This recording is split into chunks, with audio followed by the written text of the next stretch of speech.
Hello, everyone. It's Shane Kanto, your Wasteland reviewer. Welcome to Wasteland Talks, my weekly talk show where I talk about whatever the hell I want.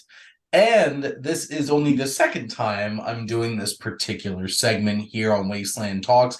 The last time was when I did my playlist, which was my top songs of 2022.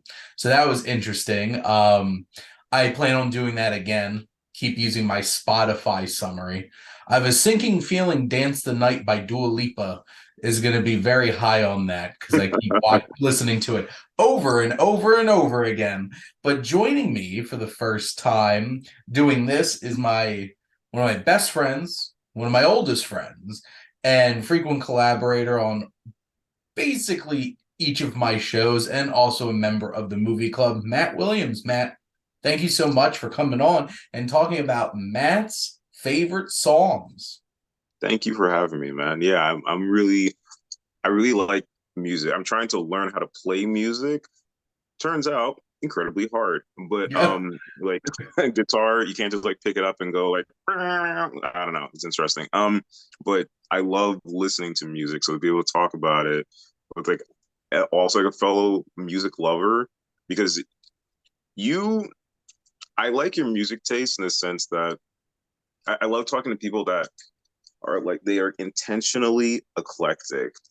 Like you go classic rock, you go like I don't know, like metal, you go like everywhere. Dua Lipa, like that's pretty awesome. So yeah, so definitely I'm excited about this conversation, dude. It's been interesting because a lot of my music listening has been heavily influenced by two movies this year, Barbie and shockingly John Wick Chapter 4, because of Rina Sawayama, who's in the film, who I did not know, like, as it turned out when I was doing some looking, is a pop star. And I've been listening to a ton of her music, and it's great, and I love it. So it's I try to keep things fresh and literally have a playlist that says I listen to other music too. Um Mm, besides just classic rock and blues and Motown and soul and disco, and which is why I love that Dua Lipa song so much, is because I love disco and my metal music. But we're here to talk about your favorite songs. Now, some of the honorable mentions here, you had A Song for You by Donny Hathaway, Good Morning by Kanye West, and Dance by Magic and Bird. I have to say, it was the first time I ever listened to a Kanye song. he so He, there's a lot to say about that guy, but I promise you, there was a moment in time where I feel like he had everyone's ear. Like he was this guy, and I guess still to some extent, sometimes like this guy's brilliant, but he's reckless, misinformed, and other words in other currently. But words, but there was a time, and maybe arguably back then too, especially when you watch that genius documentary on Netflix, which I hmm. personally really liked. But wow, like Good Morning, which actually samples one of the songs that we're going to talk about later on.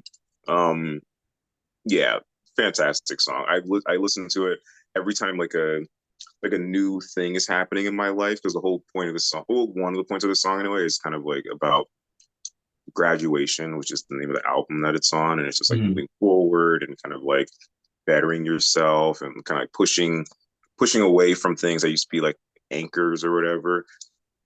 The guy's awesome when he wants to be, which isn't recently. When he's not masked and defending Hitler, uh, Exactly, specifically, making and other stuff, also anti-black stuff too. Yeah, it's not good. making Yeah, Alex Jones feel uncomfortable. it's the mask. I don't know why he likes masks. They make the frogs gay. Yeah, Guy was uncomfortable by Ye, so that says a lot. yeah, yeah. It ain't great. The A Song for You, very soulful. Really appreciated that. That was one of the songs on here that was like most like music that I really enjoy listening to. definitely hit that way. But those were the honorable mentions. Time to drop into the actual songs here, because Matt Sure. put together his top 10 songs here, and we're going to start with Fast Car by Tracy Chapman. Okay. Uh, so this was probably the one that was the most different on here. I feel like because there you have some variety on here, obviously, and I just general broad strokes appreciate the.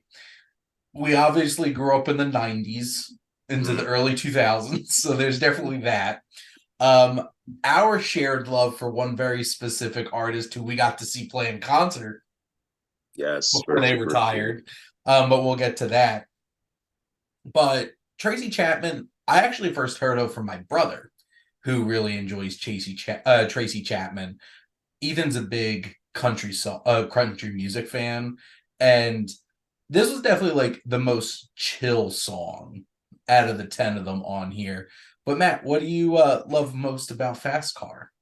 Yeah, so some people know her from like Baby Can I Hold You Tonight or Give Me a Reason.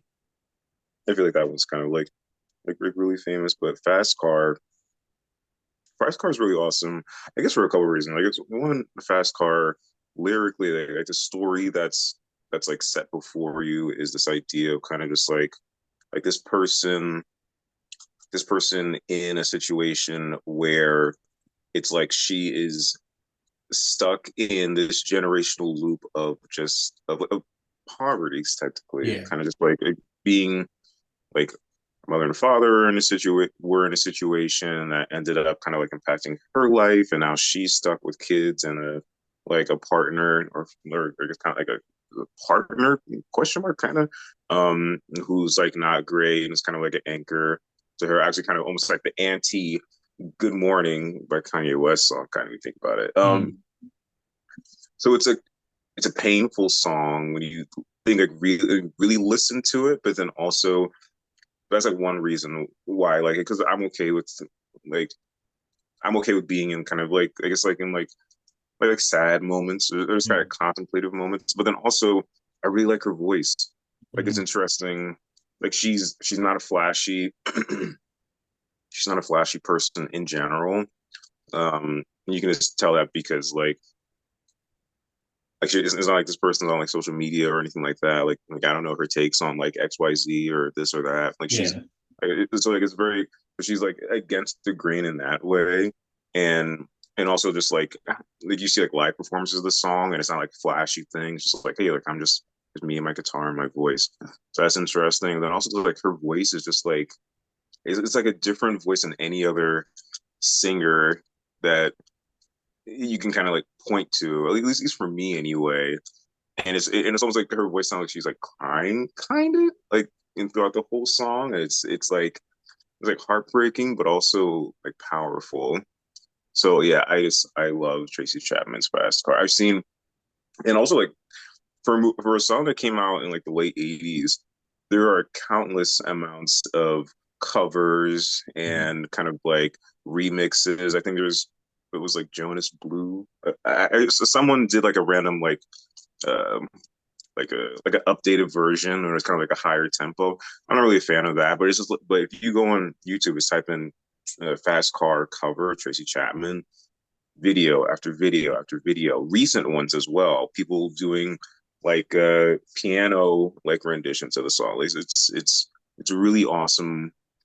It's a really awesome song. I think everyone should listen to at least once, mostly for the story, but also because like it's just her and her guitar. Mhm. Like it makes me want to learn acoustic guitar, and since I'm only two lessons deep into learning guitar, that's hard. Yeah. But I I'm feel still like trying. this song screams folk artists want to cover song, because it's like you said, it's very stripped down. Tracy Chapman's voice is so strong and emotive. Like you just feel that this is a very genuine and affecting story being told in this.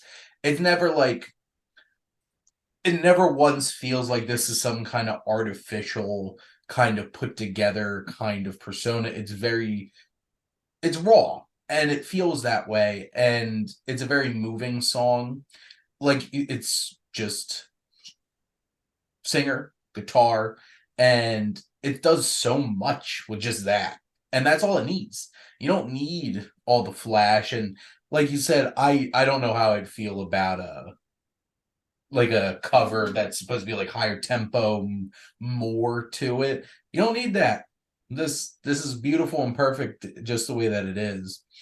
It's like what's the what's that Beatles song that's covered like an insane amount? Um it's The Blackbird, it's Blackburn's up not next. Someday, is it? That doesn't sound right. It's has a very it has a very simple name to it too. But like it's those kinds of I don't think it's yesterday. It's one of those kinds of songs where it's just like there's so it's so simple that I feel like a lot of people feel like they could cover it, but there's still that challenge of like there's so much rawness and like genuine feel to it. So I definitely appreciated that. Now, the next one on here is definitely the one that I have certainly listened to the most out of everything that was on your playlist, is because it is Someone Saved My Life Tonight by Elton John. And Matt and I got to see Elton John play on his final tour before he retired. That was a dream, and we made it happen, Matt.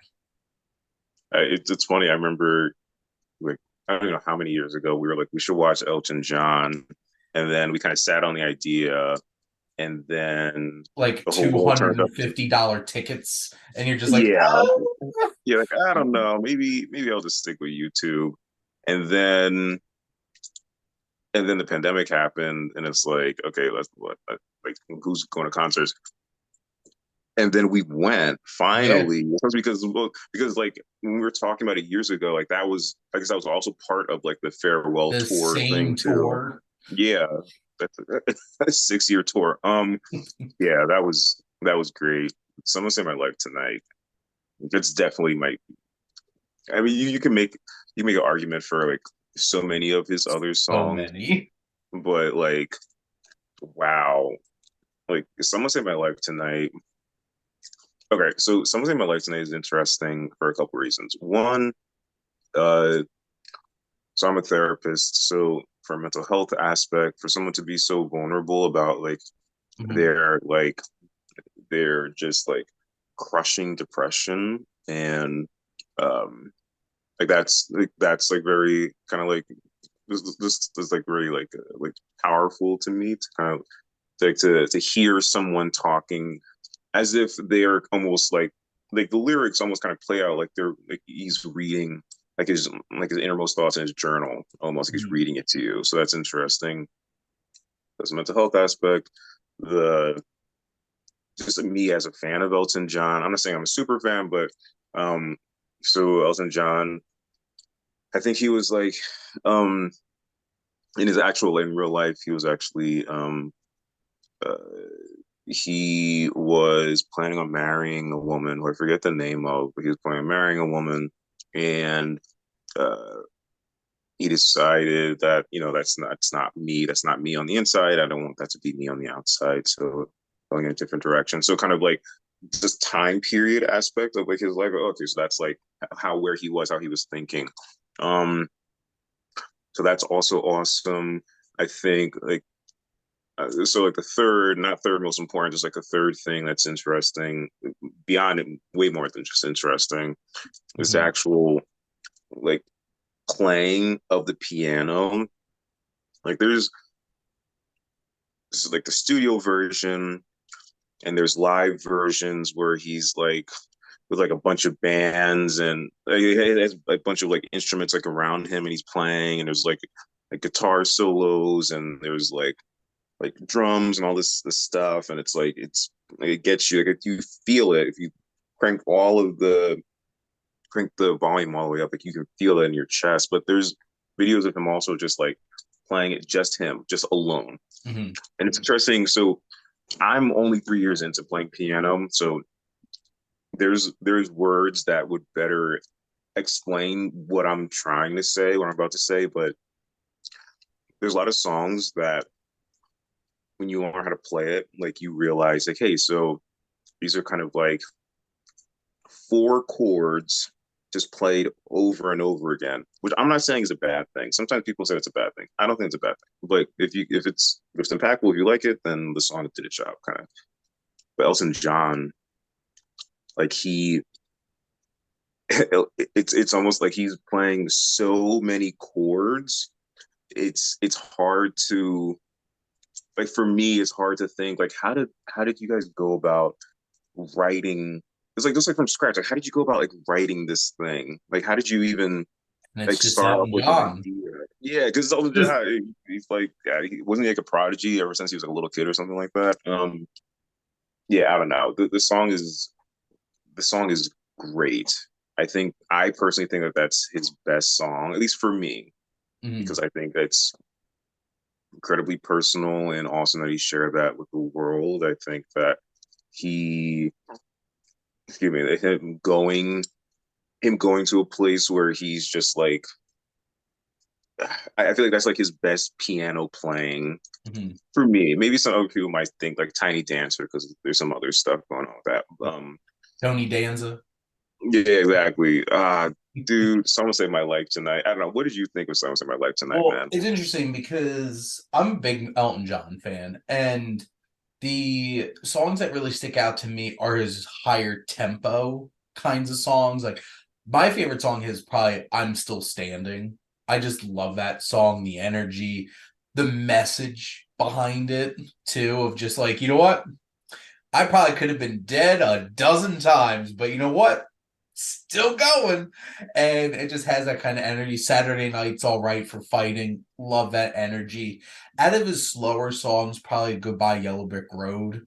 And like that just is just a feeling goes over me when I listen to that, but nothing quite like this. I feel like you listen to this song and there's just emotion that just covers you because this is one of his rawest songs in terms of when he's singing and like the chorus, you could just feel the energy and the power and like the screaming out for help in those moments. And it just hits on another level. And then like do do do do do do, and I'm just like hearing the piano in my head and just like the song goes because like this is like a 6 minute song and it goes through so many changes in terms of tempo and timing and the chords and everything from his piano playing, and it just takes you on this journey from start to finish, and it's just such an emotional ride. And this I probably is in my top five Elton John songs just because like there's so much to it. And like I mentioned, those other three songs are probably my top three, but like this is such a beautiful song and such an impactful song too. He made me want to learn how to play piano, and this song definitely was a song like I learned how to play it on piano, not as good, obviously, but like every time I sit down on piano and I'm kind of like BSing a little bit, like I'll try to do the dun dun dun dun dun dun dun dun dun dun. Yeah, It's it's great. it's so That's so great. talented. And before we go on to the next song, I can't help myself but ham up for a second. Um, I had I bought this from CVS. It was the Elton John Red Piano Tour DVD concert, and remember watching that for the first time. And it's in Vegas. It's in the same place where Celine Dion's had her shows for like a decades, and he's like sitting behind the piano. He's just like, and you know, Celine Dion plays here. That bitch. It's like if she had to sit behind this piano for decades, she'd look like Mama Cass. He is so petty and I love it. Yeah, no, he's great. He's great. And Rocket Man is one of the best biopics of like recent memory. And if anybody tries to say that Bohemian Rhapsody is a better film than Rocket Man, you're nuts. Mm, Because mm. here's the thing, one of them is honest, one of them is not. I wonder which one that is. At least Elton John could acknowledge that he was pretty effed up. Yeah, And, like one of my favorite lines is that I'm not just one kind. It's something like I'm not just one kind of addict. I was an addict of literally anything you could possibly think of, and it's like, damn, well, that's yeah, the thing, great like movie. Rocket Man's so honest of a biopic, and it's from him.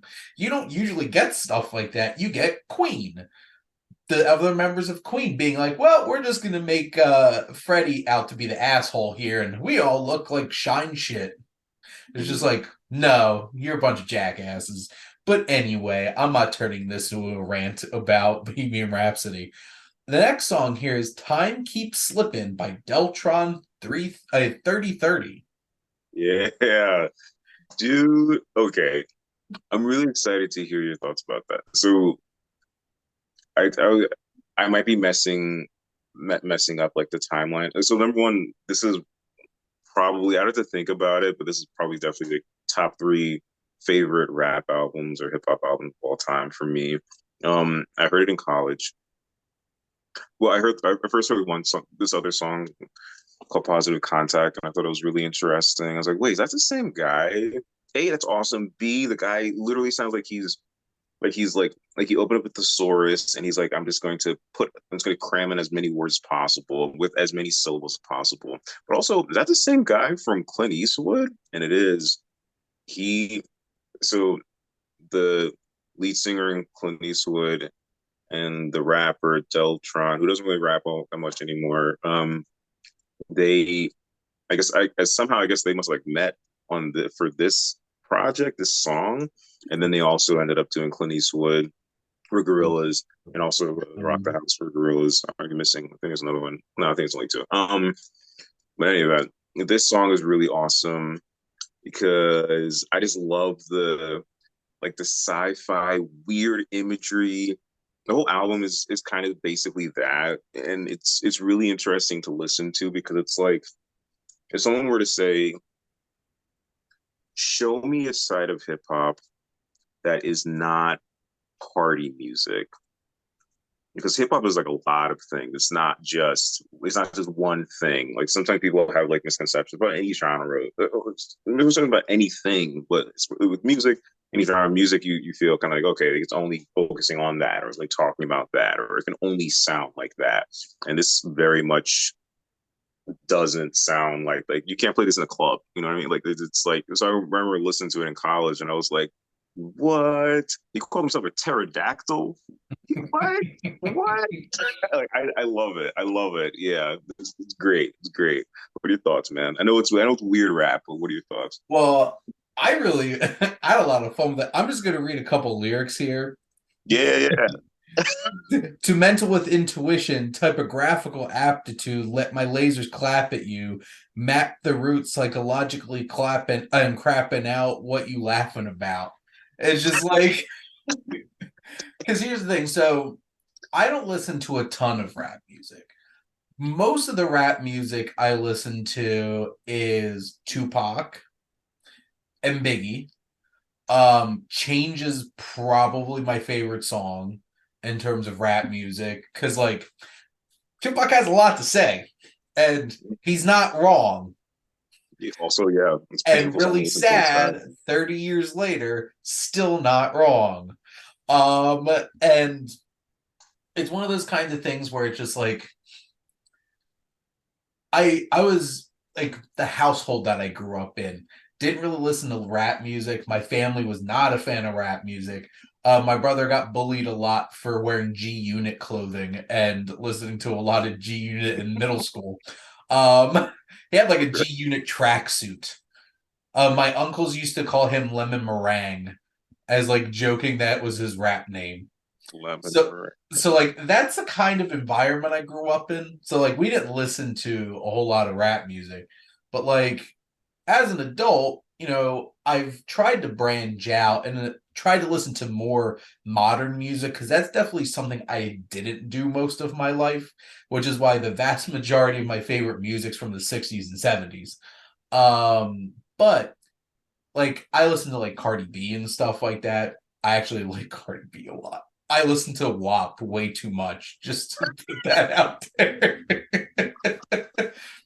It's just I the things that she says in her songs are so ridiculous. I remember when that song first came out, people were getting like, mad about it, and I was like, okay, let me just listen to it. Let's see what this is about. And I was like, oh crap, this is wild. Well, it's funny because I listen to AC/DC and they have a song called Big Balls. So like Not they have subtle. one of my one of my favorite lyrics from the AC/DC song is "Honey, roll over, let us on top." Hmm. So it's kind of like you trying to say that rap music's dirty is kind of like all the music you listen to is too. So just get Dude, over I love when people talk about that because it's and then like artists will like 30 years later or something will say like no, that song actually wasn't what you guys thought it meant. I think like who said who was the band that did a fight you got to fight for your right to party like it. the The band Beastie Boys? I think it was Beastie Boys. Like they were saying, like no, we were like making fun of people like that. Like, we were actually making fun. Like we weren't. We were trying to actually be like ironic. Or Electric Well, Slide. I to be think is fair, I about a do think that vibrator. song's trying to be ironic because they're a couple of like rapping nerds. Yeah, I don't think they're the. I don't think they're like. yeah. Like Yeah, Electric but Slide is I supposed to get be what about you a mean. vibrator. Yeah, it's like But like interesting. It's not like yeah. You have to kind of yeah. It's not rap music or current rap music is like bad or only one thing. Yeah, you have to kind of like this song was so much fun because it's so weird. yes, dude. I'm so happy that you liked It's it. like, Seriously, genuinely. well, I'm like a huge sci-fi fan. I like weird stuff. This was a ton of fun, and I'm like sitting because like I what I wound up doing was I took one of my breaks this week at work and sat in my office and was listening to all the music in my office and Yeah. sitting here listening to this. I'm like, wow, it's not what I expected, and it's so much fun. It's like there's aliens, there's like alien planets and lasers and matrices and all kinds of stuff. And it's all so well done too. Like whoever was rapping this is like It's great. amazing. Because like this is like I put this on the same level as like Geddy Lee singing Rush songs because like the lyrics are not things you should be able to like get out that easy. Like I'm reading over these lyrics, I'm like, these are some big ass words. And Right? trying to like lay them out in rhythm, rhyming, and all of that is so complicated. And like I wrote a song once in my life for a project. I took We Didn't Start the Fire and replaced with all calc terms for a math project. It's hard. I'm like looking at this, I'm like, this is worse. Like it's complicated, it's fun, it's crazy, it's out there, and I loved it. My So God, dude, that there makes you me so go. happy. So happy. And now for what I was alluding to that we obviously grew up in the 90s into the early 2000s. The end is the beginning is the end. Smashing Pumpkins by William Corgan, aka the owner of National Wrestling Alliance, as he is known today. But back then, Billy Corgan, also very avid Rush fan, as I learned from my wonderful Billy Corgan's one of the biggest commentators in Rush Beyond the Lighted Stage. He like Rush was a big deal for him, and I'm like, and I'm not surprised at all because this is very much like that weird prog rock kind of stuff. But Matt, what speaks to you about the end is the beginning is the end? Okay, so when you watch the music video, so this song was for a Batman movie from the '90s, the bad one. Batman and Robin. Yeah, This is so much better than the movie.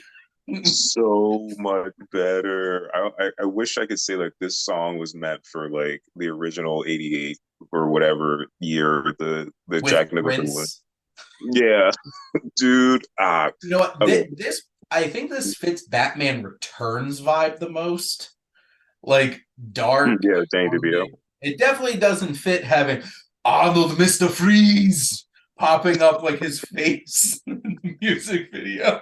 It's so weird, but dude, like because the whole music video, like for anyone who hasn't seen the music video is set in it's like Batman's cowl, like you like the camera kind of like goes into it, and Batman's face isn't in it, but inside of it, it's like this world, this like Mhm. dark zone or something that the band is like playing, Yeah. and then projected onto like certain sides or walls are like scenes from the movie. So it's interesting.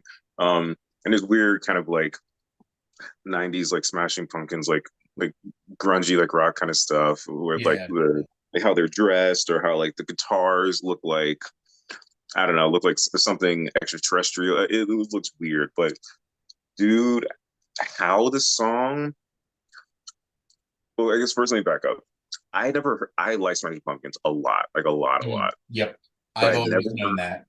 Yeah, dude, like that's my thing, right? Yeah. But like I've never heard of this. I've never heard of this song until um Watchmen came out with their trailer, and that song is called "The Beginning Is the End Is the Beginning," which is just a rework of this song. The end is Mhm. the beginning is the end.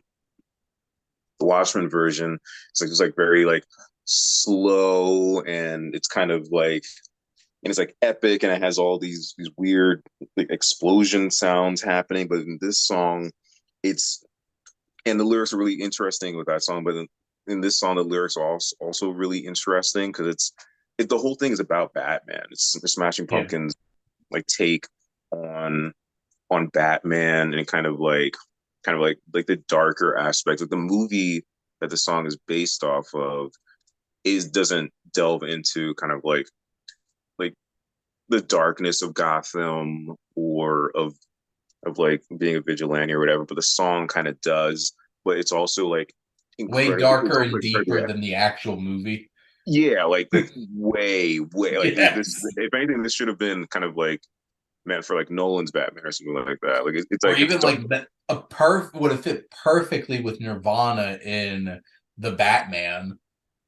Like, Correct, dude. yeah, Totally. like that fits a lot. Matt Reeves Mm. Batman a lot more than George Clooney's like, "Hi, I'm Batman. You ever That see my car? Mastercard never Yeah, leaves like that cave without it."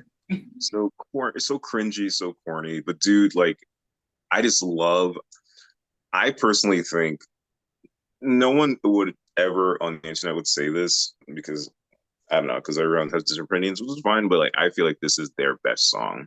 Like maybe number two is 1979, number three is Zero, but like number one for me in terms of Smashing Pumpkins is the end is the beginning is the end. It's just and also like Billy Corgan's voice too. Like you can point his voice out like in a crowd and he talks like this, but it's also Yeah, like it's very nasally and has a very distinct sound to it, and mm, it definitely fits with like their prog rock kind of feel because like they're like progressive rock music in an era of grunge and post grunge music. So like it has like a very distinct kind of feel to it. And I watched some of their other music videos too, and like one has like skyships and like it's like an old timey oh look. tonight, yeah. Yeah. And it's just like they have a very distinct feel to them. And I'll admit, I've always known Smashing Pumpkins. I've always heard Smashing Pumpkins music. I've never really took a dive into Smashing Pumpkins music. And like peripherally, I'm a huge progressive rock fan, so like I feel like most of their music would fall under that. I don't know. I guess I like growing up, I was never like that like moody kid. It's because like a lot of people have their high school like I'm a goth or I'm a like a angsty teenager phase. I did not. That was not me. And like Smashing Pumpkins definitely has that vibe to it. And like, which is funny because I listened to Evanescence, so I guess that was my angsty music when I was growing up. A little bit different, but We are definitely from a very specific era. Our yes, childhood. Like yes, very specific time of when we were growing up. But it's one of those kinds of things. It's funny because Jess hates Smashing Pumpkins, so like she'll like change the song if they come on the radio. that's so Uh, interesting. not a fan of Smashing Pumpkins, but um, it's very interesting because I just saw the last voyage of the Demeter, and they had one of their songs, like the whole "Despite all my rage, I'm still just a rat in a cage." Bullet with butterfly Yeah, wings. Yeah. and like the one line's like, "The world is a vampire," and it's just like, and it's Dracula. I'm like, is that a little on the nose? Like the music choice. Which the thing is, like, the whole movie's like a gothic horror. I'm like, is this really the tone that you want to be going with this Smashing Pumpkins? But like, it's one of those kinds of things where like I listen to the song and I like it. I listen to their music and I like it. I've just never really taken the time to like really listen to all their music. So maybe I will. Maybe this will inspire me. A lot of people like the song Mayonnaise. Um, I recommend that song. I would recommend. I would definitely recommend that song. I feel like that's kind of like the song that kind of like people will kind of point to. Yeah, I recommend Mayonnaise by Smashing Pumpkins if you want to get into them. Also, Have to check it out. And also, kind of this era, especially another band that was a big fixture of us growing up, is Fall Out Boy. Which, oh, in boy. what world is Fall Out Boy and Panic at the Disco still making music into the 2020s? But you know what? It's happening. But we have the Take Over the Breaks Over by Fall Out Boy. So, Matt, why do you have this one on here? Okay, let's see. So the takeover the breaks over. I mean, there's like a lot of like awesomeness inside that song. I like the music video because it makes me laugh. It's not nothing deep. It's just you're just going into like the mind of a dog kind of. Uh, it also in the beginning is like a very young, like do you remember the Naked Brothers band on Nickelodeon? Like Alex Wolf, who's now grew up and he was inside of Oppenheimer. He was the son in Hereditary. Um, like Alex Wolf, I don't know. They're on Nickelodeon? Yeah, him and Nat Wolf, the guy. I don't know what that kid. Oh, that kid was in him and his brother was the brother was Nat in the Wolf, I Fault in Our think's the Stars. one that's. You wait a minute. That was the John Green kid, the Fault in Our Stars guy. At least I think that's the right movie. That should be. I think No, Ansel Elgort was in that the was on Fault in Our Stars. Fall. Okay, so then what's the one? What's the other one? Oh, Nat Wolf. Paper Towns. Boom. Oh, I There we guess go. he was in The Fault in Our Stars. Oh yeah, he was the blind kid. Yeah, he was in both of them. Yeah, Oh, yeah. But yeah, Alec. Oh God, he was also in Death Note. Ugh, ugh. he's also that guy. But his brother, Alex Wolf, who was in Hereditary and in Oppenheimer, as a kid, is the kid version of Pete Wentz. Am I saying the last name right? Like in the like for almost like 3 seconds in the beginning. So that was like kind of an interesting like little this little tidbit of the music video. But I just really like that song, dude. I mean, it's like that's my favorite of their albums. Mhm. Personally, they make a lot of music now. I don't know if I really like it. I like Save Rock and Roll. Everything post that hasn't it really hit me all that much. Also, apparently, they did like a we didn't start the fire. Uh, um, I guess a cover or whatever, but the internet super didn't like it. It's for like a lot of Why would maybe you like do that to Billy Joel? yeah, maybe for like a lot of legitimate reasons why they they didn't like it. But dude, the takeover the breaks over. It was Stump. he sings so well. When he holds that note at the end, Hmm. we don't fight fair. Like it's like rousing. It's like it brings you, it wants you, makes you want to like stand up and kind of just like pump your fist. I love that song. I love that song. High School Me, love that song. For yeah, I guess maybe I had a little bit of an emo thing. It's like, just a little bit, I guess. I don't know. But yeah, dude, like you were definitely like a way bigger like rock person than I am. So like I was more hip hop, and then with kind of like rap undertones when I was younger, or with like rock undertones like when I was younger. But then I kind of got into rock more as a like grown up. But you always loved rock. So what do you think of Well, it's like funny them? because I never listened to like Fall Out Boy and Panic at the Disco and stuff like that when I was growing up because, Really? as I mentioned, I listened to mostly because like I mostly listened to 98.1 WOGL, 60s and 70s Motown soul and rock and roll in Philadelphia. And so it's like I listened to a lot of older music. And my mom was always a lot more hip when it came to music than me, which is funny. But like growing up, her music was like Chili Peppers and Matchbox 20 and Google Dolls. So like it was that. So like not like Panic at the Disco and Fall Out Boy. But it's funny because I've listened to so much more modern Fall Out Boy. I've listened to like original Fall Out Boy. Because here's the thing, a lot of song like what are some of those like newer songs from Fall Out Boy that just like would pop up on the radio all the time? But Um, my songs know what you, my songs know what you did in the dark, or Centuries. They did that for the Big Hero 6 movie, I think. Centuries, 100% one that it was, oh yeah, it was that 2015 album that like Irresistible Centuries song Uma Thurman. But like it was definitely Centuries is like the one that I probably listened to the most. But like I had a lot of fun with this. I like their vibe. I think I appreciate the fun energy that they have. You could tell like they're not taking themselves too seriously. And I appreciate that. Like, are they like the same era as like Weezer?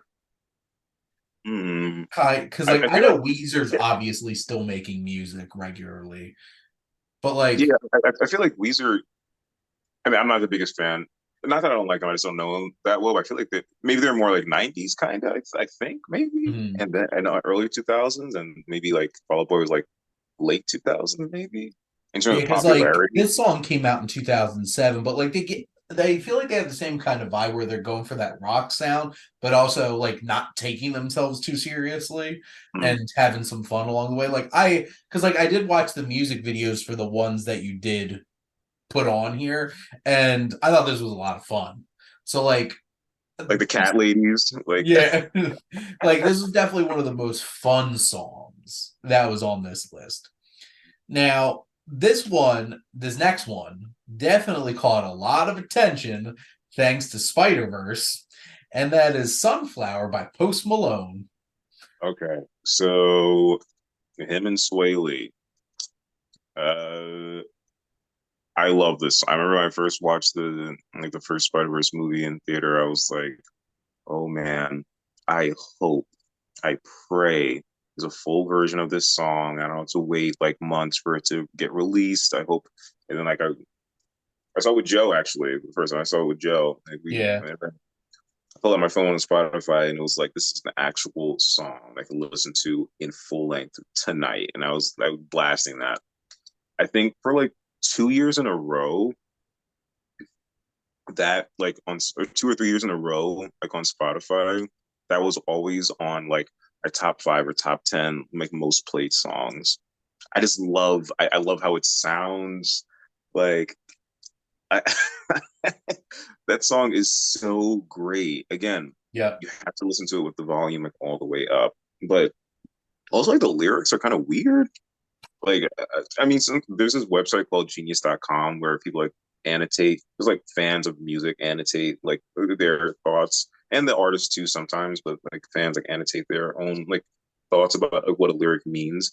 And mhm, if I remember, unless I'm remembering incorrectly, I forgot to check it again like before we talked today. I think this song is actually about, it's not about kind of like being a superhero, blah, blah. It's mostly about kind of like this dude who's in a relationship with a girl who likes him a lot more than he likes her. And I forget what the metaphor for the actual sunflower is, but I think it's also like really interesting and like pretty deep. I'm a Post Malone fan. Like I think he makes dope music. I think that for the most part, like, I think not even for the most part, he makes consistently actually dope music. So I think that's pretty cool. But yeah, dude, I mean, I feel like the whole world loves this song. But like, what do you think of Sunflower, man? This is the only Post Malone song that I know, so I'm Oh, yeah, just gotcha, putting gotcha, that gotcha. out there. And I remember hearing about the song for the first time from my graduate assistant, actually, because when the film was going to be coming out, she would talk about Sunflower a lot. And like I finally heard it in the film. It's like it's so rich in sound and like layers of sound. And I definitely get the what you mentioned about like listening to as loud as possible because it just creates this whole entire atmosphere of Mhm. music around you. And like Post Malone obviously has a great voice to the fact that like he played a singing stingray in Mutant Mayhem, Mm. which that was funny. Wait, that was him?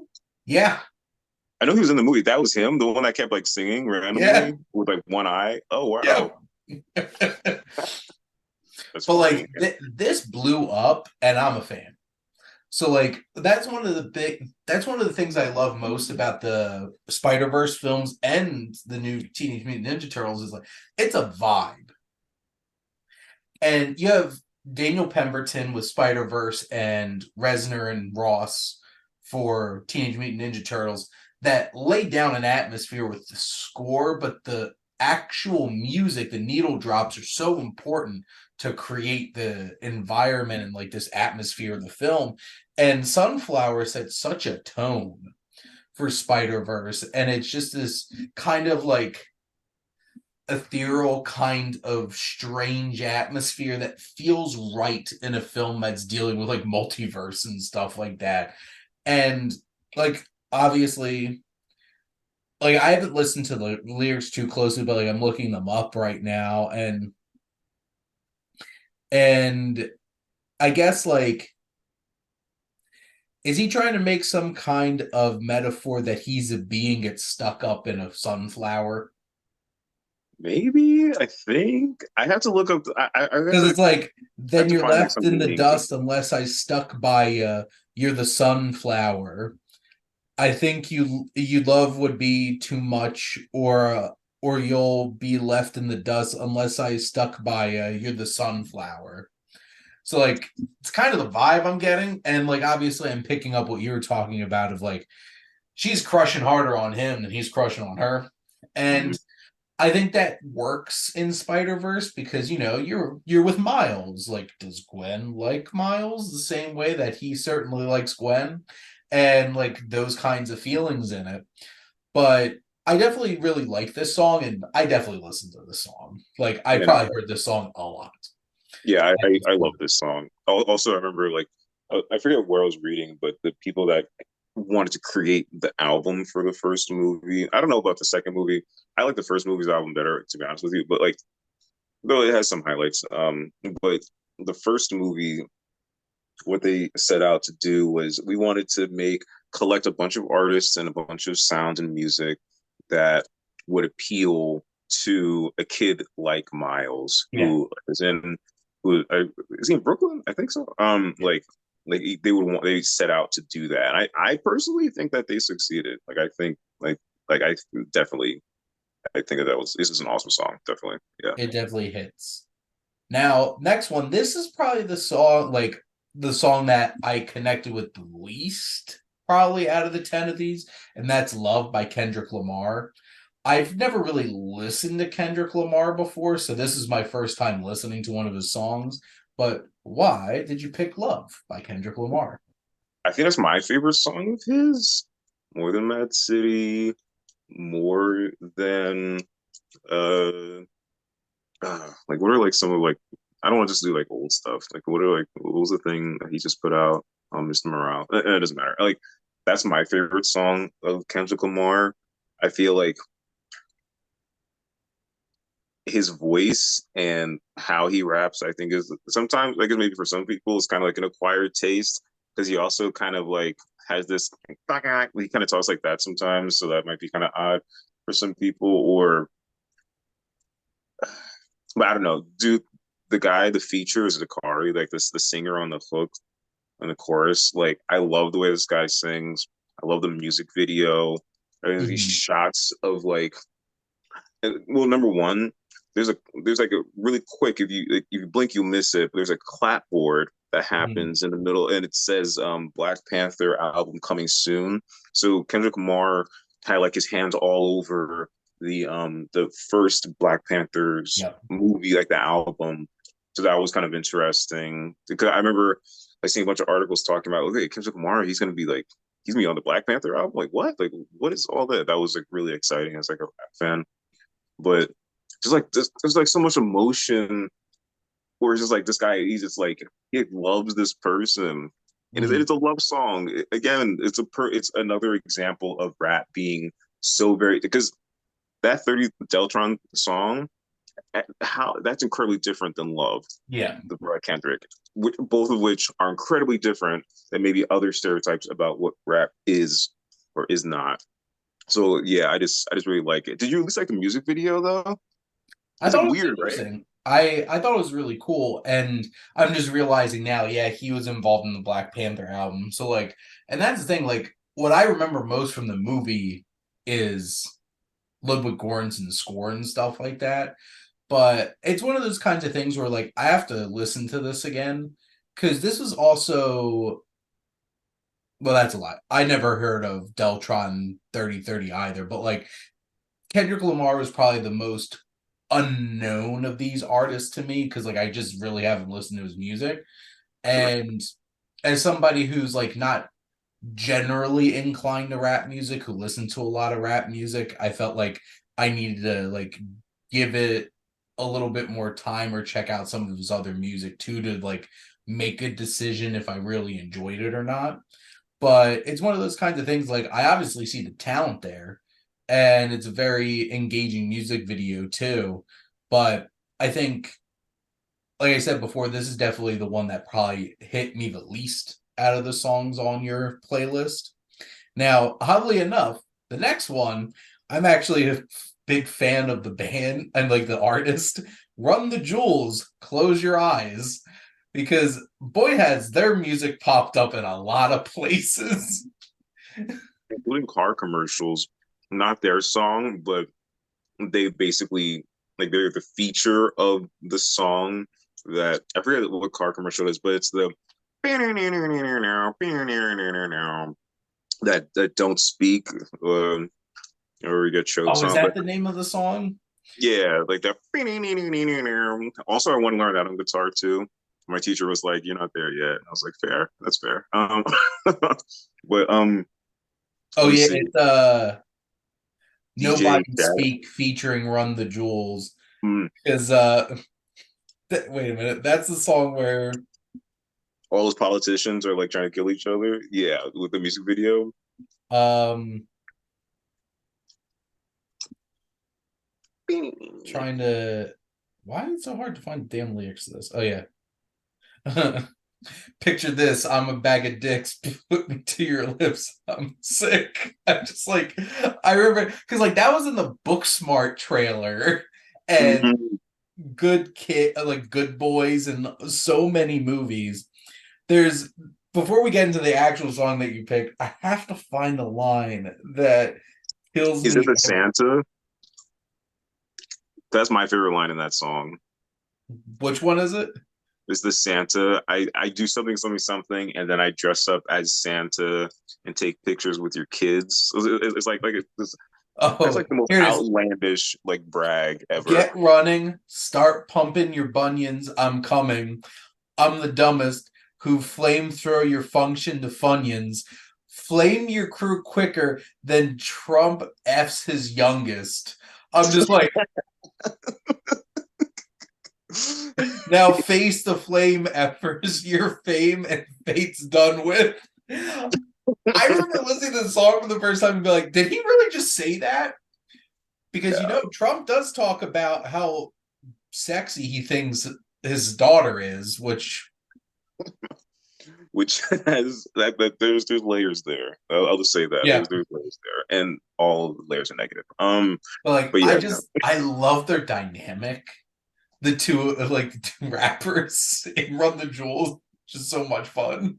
Yeah, dude, like they're like it's amazing. They're like best friends, but also they are like these out of this world, larger than life. Like it's like like a 70s. I don't know. So it's like a weird action movie kind of characters that just Yeah. like jumped up and decided just to start rapping. It's like what they talk about is so like the way that they brag and talk. It's like I don't know. They can punch holes in cinder block. It's crazy.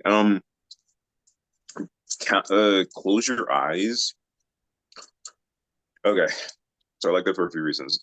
Number one, I think it was on the second album. I remember listening to it, like I was liking the songs. Definitely loved the songs, but I remember that song came on, and it's like from the moment that it starts, run them jewels fast, run them jewels fast, and Yeah. then it's like that clip over and over again. Like, but that's like a part of the instrumental. I feel like the energy is awesome. I feel like the lyrics are wild.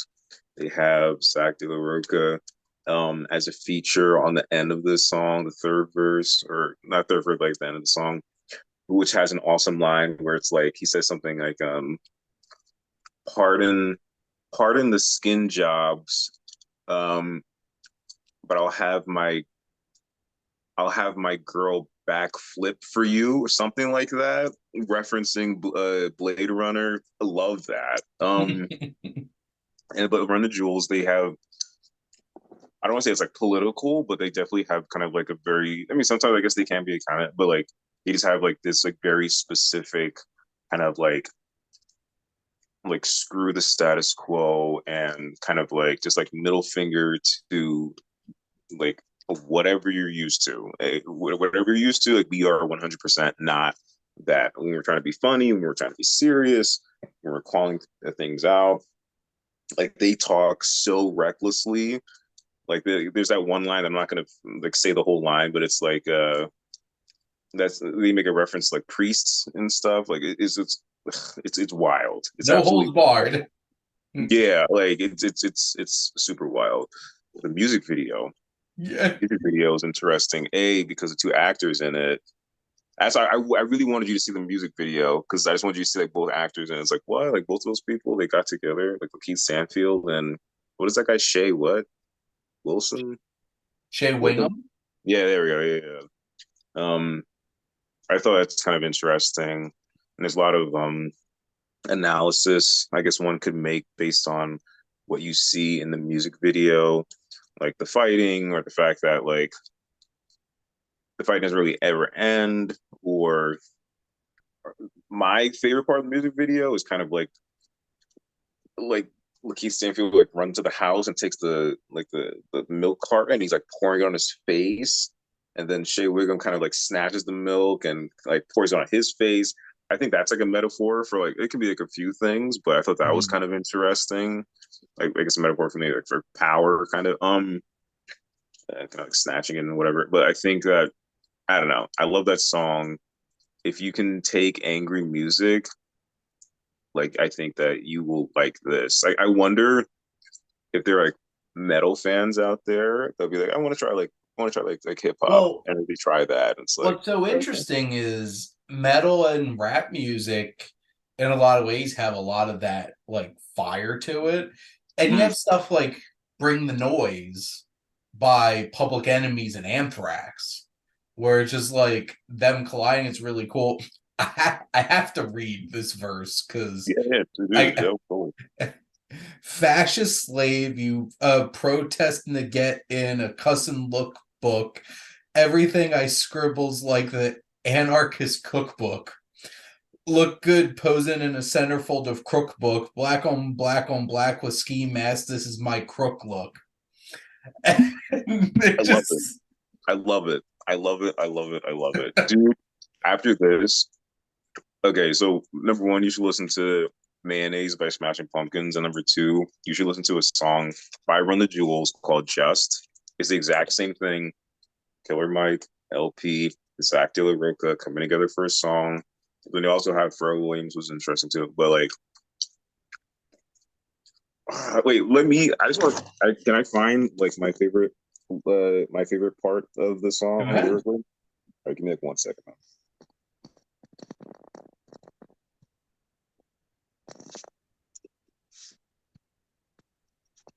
Like I'm trying to find on Spotify because like I keep looking like "Don't Speak" and it's just No Doubt. Don't speak. It's like that's not the "Don't Speak" I'm looking for. Okay, so my favorite part of the song, aside from uh the Rage Against the Machine guy, is just like the I guess like the loose alliteration that Killer Mike has when he says uh, conditions create a villain. The villain is given vision. The vision becomes a vow to seek vengeance on all the vicious. And then he goes, and then he like takes steps away from like the V's, lives and politicians, profiteers, the prisons, the forehead engravers and slavers of men and women, including members of the clergy that rule on you through religion. And I'm not going to finish the line because then it gets wild. But dude, they make such good content. I'm so happy that you like them. Well, and you can thank Booksmart and Good Boys because that's the first time I've ever heard the music. I'm just like, I really like this. Dude, yeah, I forgot about Booksmart having that. Yeah, yeah, man. Yeah, yeah. The do. But next one, this is definitely one of the most famous songs I feel like on here because Rage Against the Machine, Bulls Mm, on Parade, brown, brown, brown, brown, brown, brown. Yep. So Matt, why do you have some Rage on here? okay, so I never listened to any of their music except for I like the song "Wake Up" that was in The Matrix. That was the only song that I ever knew. I Mhm. never really kind of like gave any attention to any of their other stuff. I don't know. Sometimes I I don't know. I just sometimes I just do that. But with a band. But they're number one. Rage Against the Machine is definitely not a one-hit wonder. They have plenty of music that's awesome. That's Mhm. one. Two, when I first heard this song, like I decided a couple years back I was going on binges of random bands that like I was deeming as classic that I never heard any of their music, or at least not a lot of their music. I remember this adventure. Yeah, I need to get back into it.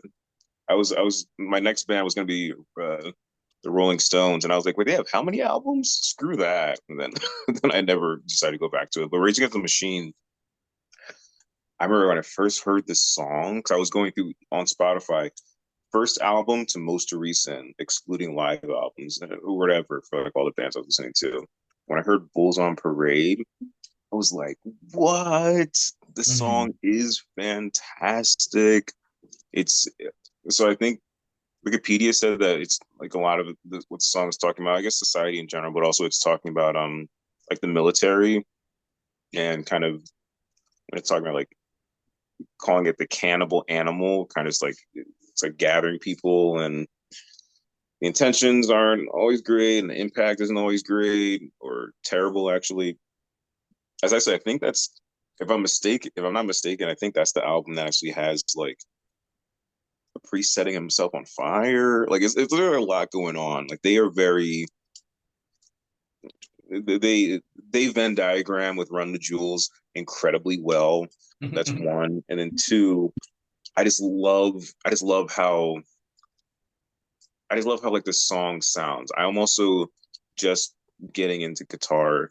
So they do stuff on that song that I don't even have a language to even kind of like interpret why I Yeah, like it. I know that I you like might it. have to wait a couple years before you try to venture into Tom Morello territory. Yeah, I might be a little bit away. Like Tom Morello is one of the most unique, impressive guitarists. Period. like what he does with a guitar is so unique, so interesting. The sound is so different than anything you've probably heard before. And it's so funny because you look at him now, he's just such a regular guy who wears like t-shirts and flannel shirts over it with a baseball cap. And it just looks like somebody's dad. But Mm, like he's got it. And that's the thing. All of their songs have such deep, important messages. I know this one, Killing in the Name of, like killing in the name of dunna dunna don't do what you tell me.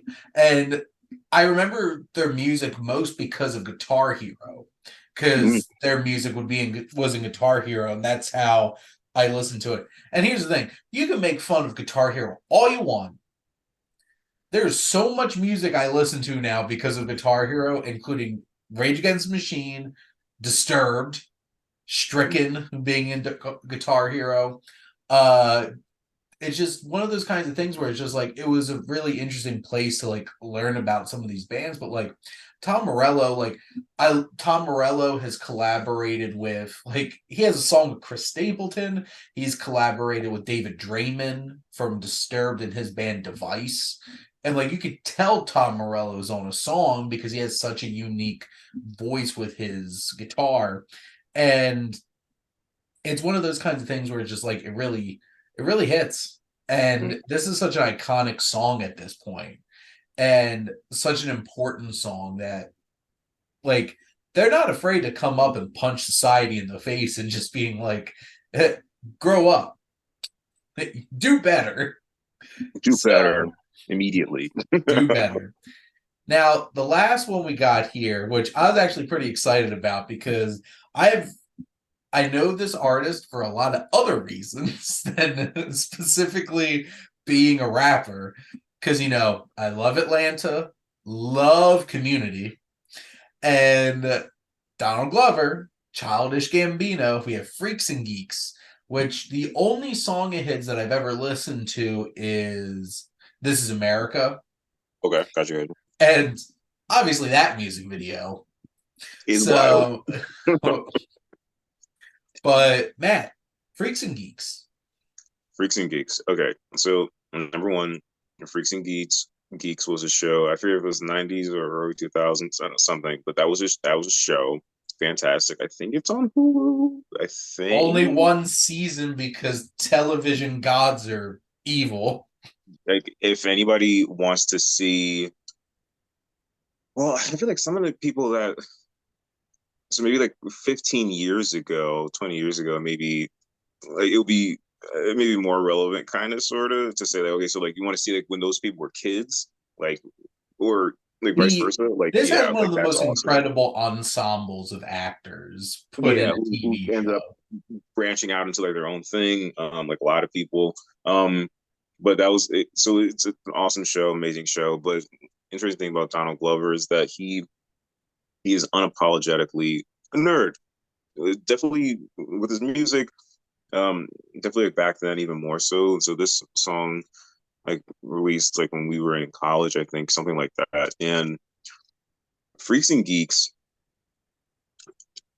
okay. So the piano under it is awesome. It's like a repeating thing. And then it's kind of like this chorus of like people in the background just kind of like it's like together saying, "Oh yeah," it's like you just like, feel like the power behind it. When you listen to what he's saying, he's making references to uh, Black Swan and the Joker and Batman, Mhm. and he's making kind of like these like weird jokes. Almost every single line, if it's not a reference, it's like sexual innuendo kind of thing. Was also kind of it's a pretty dirty song, but Oh, that was certainly one of the first things I noticed while listening to, and it was so weird for me because I just know Donald Glover, especially because of Community. oh yeah, this is very different. Yeah, just like, well, because and like Atlanta. I feel like it's so different watching Community in Atlanta. Even like I feel like Donald Glover has like grown up like 20 years in between the two of them, and it was really interesting listening to him. Like, yeah, this is a very dirty song. And also a It's very nerdy song, which was very like nerdy. the weird thing that like clashed to me. I'm like, he's rapping like he's a nerd, but he's also rapping like he's not a nerd who and he actually gets laid. Dude, what is that one line he says? Uh, I I take the G out your waffle. All you got left is your ego, like an ego waffle. Like I love. There's like so much like fun. Almost like fun, like silly, nerdy stuff, which again is Like very talking about different. tag teaming Rihanna. Yeah, And which is less eloquent and more just wild. But yes.